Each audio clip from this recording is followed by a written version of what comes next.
Hello, today we will start your lecture 5 on the course on kinetics and theory of machines. So today we will discuss about the degree of freedom of planar mechanisms. You must have some basic idea about what is the degree of freedom, and in today's lecture we will basically discuss about two topics, that is the degree of freedom calculation and the how to calculate the degree of freedom, and the degree of freedom secondly about the degree of freedom of planar and special kinematic chains. So now what is a degree of freedom? Degree of freedom is the minimum number of independent coordinates that need to be specified to fix the configuration of a mechanism. I repeat once more, the DOF is, or the degree of freedom is the minimum number of independent coordinates or variables that need to be specified to fix the configuration of a mechanism. So the keywords over here are the minimum number of independent coordinates and the configuration of a mechanism. It's the minimum number of independent coordinates and the configuration of a mechanism. These are the keywords. Now suppose a point, let us consider a point in a plane. So the point in a plane can move in two directions, along x-axis and along y-axis. So it has its coordinate consists of a x coordinate and a y coordinate. Okay, so the point in a plane has 2 degrees of freedom. And the second point is that one link of the chain is grounded. Whenever we will calculate the degree of freedom of a chain, we have to consider that one link of the chain, it should be grounded, because we will only calculate the relative degree of freedom. Okay, the relative degree of freedom. So we need to consider a link to be grounded or fixed. So we will now see the how to calculate the DOF, the degree of freedom. Okay, over here you can see a body which is shown by this figure, and we consider this body in a plane, the x-axis and the y-axis, and we have already discussed about that point which has 2 coordinates. It has 2 degree of freedom in a plane. So we have that x and y Cartesian coordinates, and let us consider a point. Let us consider a point P on the rigid body, as you can see over here. So this P is a fixed point, and this being a rigid body, it also has a orientation. This rigid body also has a orientation. So fixing the point P on the rigid body, only the x and y coordinate is not enough. We have to also consider the orientation of this rigid body. So this orientation of this body is denoted by theta. As you can see, it is the angle with respect to the horizontal. This angle is specified by theta. So this rigid body, this position of this rigid body has been specified by this xp, the x coordinate, yp, and also theta. So this position of this rigid body is specified by xp, yp and theta, the theta being the orientation. So this body is fixed in the plane by these coordinates. So now let us consider the two rigid bodies which I have shown over here. This is body 1 and this is body 2. These two rigid bodies are connected. So these two rigid bodies are being connected by a kinematic pair. These two rigid bodies, and so this is a chain. And if we consider this to be a chain, and now we will fix one of the rigid links of this chain. See, here I have shown.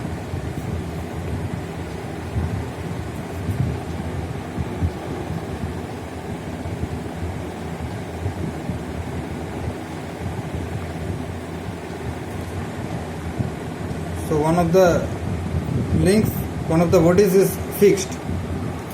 So now we will calculate the degree of freedom of this system. So we need to find out that what is the number of coordinates which are required to fix this system in a plane. Okay.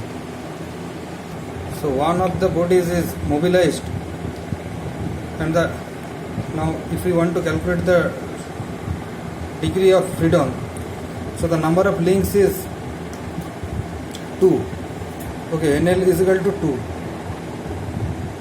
and the number of joints is 1. So Nj is 1.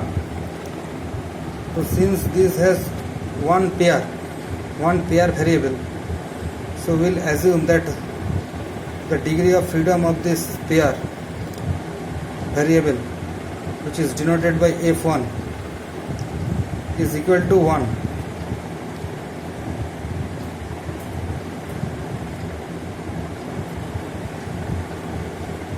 Okay, so degree of freedom of this pair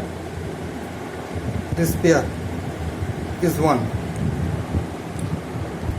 So now if we calculate the degree of freedom,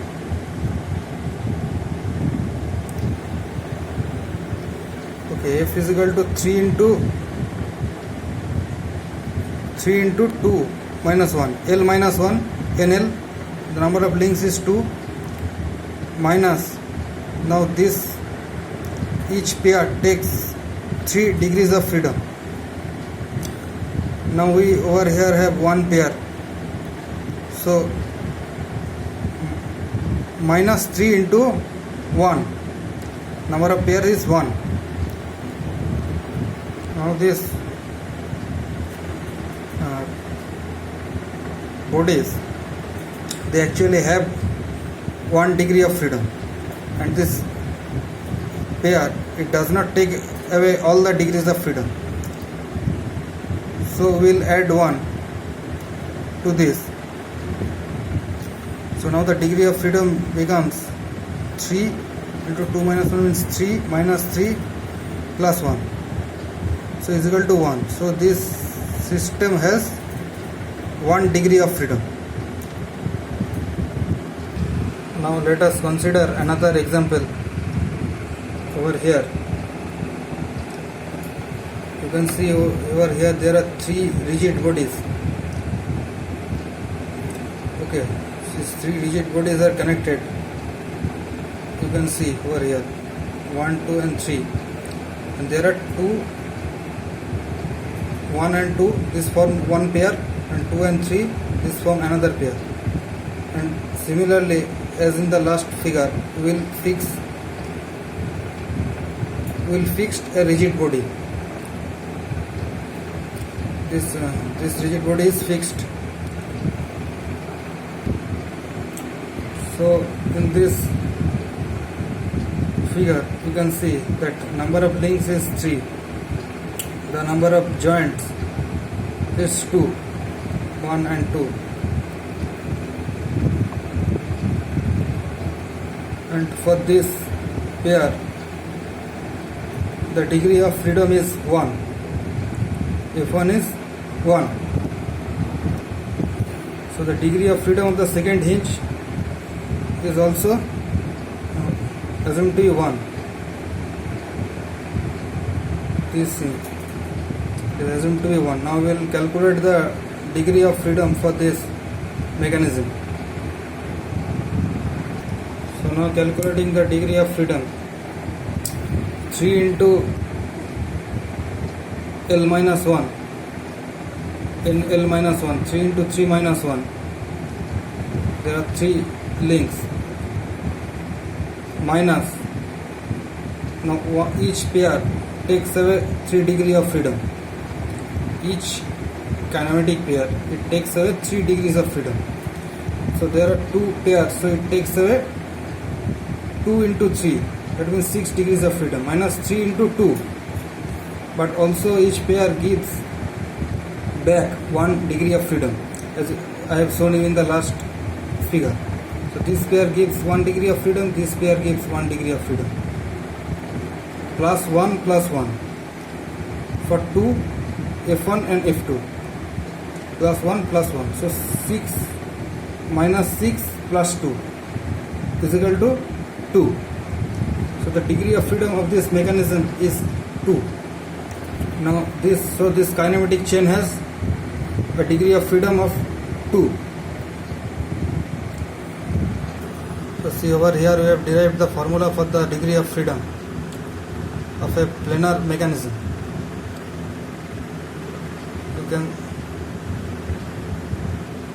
So number of links is denoted by NL, the joints by NJ, and the degree of freedom of the ith joint is Fi. So the formula of degree of freedom is 3 into NL minus 1 minus 3 into NJ. For each pair takes away 3 degrees of freedom, and summation of the individual degree of freedom of individual pairs. So for each pair we will add the degree of freedom for each pair as F1 plus F2 plus F3 and so on. So this is given as summation of I is equal to 1 to Ni Nj Fi. So this is the formula for the degree of freedom of a planar mechanism. Now we will calculate the degree of freedom for special mechanisms. Special mechanisms means a mechanism which exists in space, which has 3 dimensions. Earlier we did with 2 dimensions in a plane. So number of links and number of joints are denoted by usual notations. Okay, and now a body has 6 degrees of freedom in a space.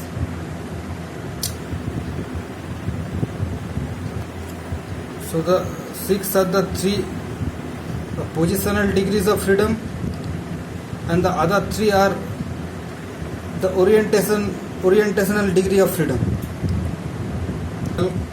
So the calculation for the degree of freedom of the special mechanism is similar to that of the planar mechanism, but only that the 3 over here it gets replaced by 6, as you can see over here. 3 and 6 into NL minus 1 minus 6 into Nj plus summation of the degree of freedom of the individual pairs. So the formula is 6 into NL minus 1 minus 6 Nj plus summation of I to Nj Fi. Okay, so only the 3 will be replaced by 6 in special mechanism, all other things remaining same. Okay. Now when can we say a chain to be a mechanism? We can say a chain to be a mechanism when the degree of freedom of the chain, which should be at least 1. That means it should be greater than equal to 1. So the mechanism must have at least one degree of freedom. Must have at least 1 degree of freedom. Then you can say the chain to be a mechanism. Secondly, if the degree of freedom is 0, then we say the chain to be a structure. Okay, when the degree of freedom is 0. And when the degree of freedom is negative, when it has negative degree of freedom, then we say the chain to be a over constant structure. See over here. Now we will see a few examples to better understand the concept of degree of freedom. Here you can see over here, it is the schematic diagram of a steering wheel mechanism. Okay, now you can see over here the links which I have numbered over here. This link is fixed to the body of the car, which is again fixed to the ground. So we will name this link as 1. This link is numbered as 2. This link, so this link is numbered as 3. This is the coupling link, and this link is numbered as 4. Okay, now this link 2 and 4, they are directly connected to the wheels. Okay, so 2 and 4 are connected directly to the wheels, as you can see. Now we will calculate the degree of freedom.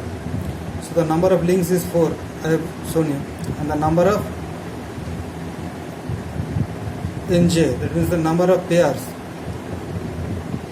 1 and 2, this forms a pair, 2 and 3, 3 and 4, and 4 and 1. So we have total of 4 kinematic pairs. So NJ is equal to 4, and each of these pairs has an individual degree of freedom. Each of these pairs, so these pairs are connected by means of revolute joints. The revolute joints, and each will have a degree of freedom. So for the 4 pairs, we will have total of summation of degree of freedom comes to be 4. Now calculating the degree of freedom for this mechanism, we have 3 into NL minus 1, NL is 4, minus 3 into NJ, number of pairs is 4, plus the summation of individual degree of freedom. So 3 into 4 minus 1 minus 3 into 4 plus 4 individual degrees of freedom. So 9 minus 12 plus 4, it comes out to be 1. Now the degree of freedom is 1, and this degree of freedom is being controlled by the driver through the steering wheel. Okay, now let us see the next example over here. It is the IC engine mechanism. So this is the kinematic diagram of the IC engine. You can see there are 4 links. The first link 1, it is fixed to the ground. This is link 2. This is the link 3, and the piston, it is the link 4. Because the total number of links is 4. We have also 4 pairs, 1 and 2, 2 and 3, 3 and 4, and 4 and this is also grounded. So this you can see as 1. So we have total of 4 pairs, 3 revolute pairs and 1 is the prismatic pair. Okay, so total of 4 pairs and it arrests 3 degrees of freedom each, plus 4 plus summation of the individual degrees of freedom. For revolute pair also we have 1 degree of freedom, and for the prismatic pair also we have 1 degree of freedom each. So 3 plus 1 is equal to 4. So 3 into 4 minus 1 minus 3 into 4 plus 4. So 9 minus 12 plus 4 is equal to 1. So the degree of freedom for this mechanism is 1. Okay, so we know that the IC engine has 1 degree of freedom where the piston drives the crank. Okay, so you have understood the mechanism of an IC engine. So today we finish here. There are also a more number of examples which I will discuss perhaps in some later classes. Okay, for today we will complete till this example. So I hope you have understood that how to calculate the degree of freedom of a mechanism. Okay, and the formula by using the formula for planar and special mechanisms. Okay, so I complete today's lecture here. Thank you.